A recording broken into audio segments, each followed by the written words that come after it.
Güneş, Mezopotamya'nın sarı bozkırlarına ağır ağır düşerken, ufukta yalnızca rüzgarın taşıdığı toz ve yaklaşan bir savaşın sessizliği vardır. Bu topraklarda güç, yalnızca kılıçla değil, onurla ölçülür.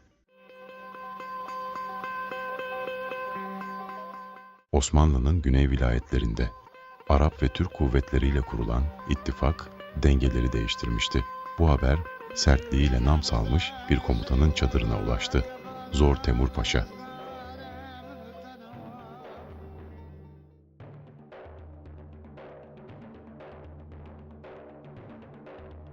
Zamanın durduğu, sözün kılıçtan keskin olduğu topraklardı.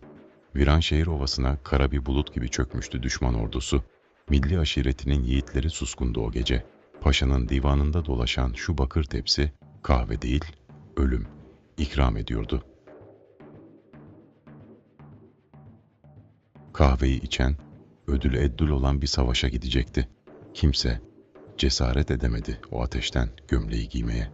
Öleceğini bile bile kim giderdi o cenge?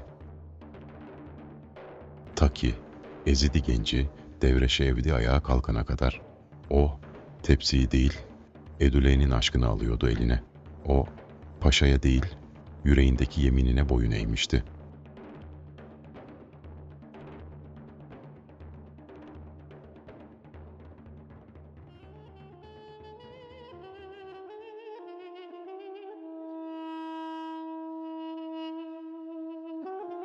Töre sertti, inançlar farklı ama yürek ferman dinlemezdi. Edule paşa kızıydı, Devreş ise bir ezidi. Onların aşkı bu topraklarda açan en güzel ama en imkansız çiçekti.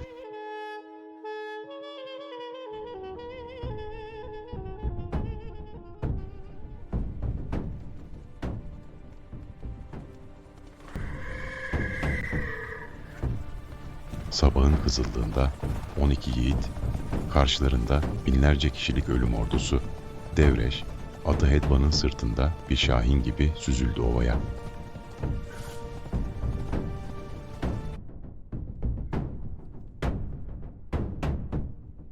Arap kuvvetleri sel gibi aktı ovaya, naralar göğü yırttı, mızraklar parladı. Ama o hücum, tarihin akışında yankılanacak bir çarpışmaya dönüşecekti.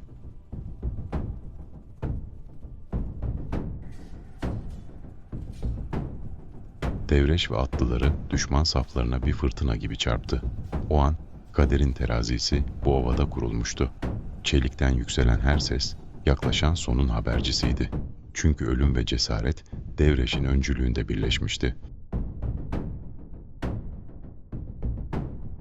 Ama bir an geldi. Devreş ayağı kırılan atı Hedvan'ın üzerinden yere savruldu. Toprağa düşmüş, kanıyla bulanmıştı. Her nefesi acı doluydu. Güneş tepeye vardığında ovaya sessizlik çöktü. Devreş yere düşmüş ama sözü düşmemişti. Rüzgar sustu, bozkır bekledi. Devreş yaralı bedenini bir kayaya yasladı. Ve o anda Edule geldi. Adımları titrek, nefesi kesik. Yanına diz çöktü. Dokunduğu an savaşın bütün sesi yok oldu. Devreş son gücüyle uğruna canından vazgeçtiği Edule'sine baktı.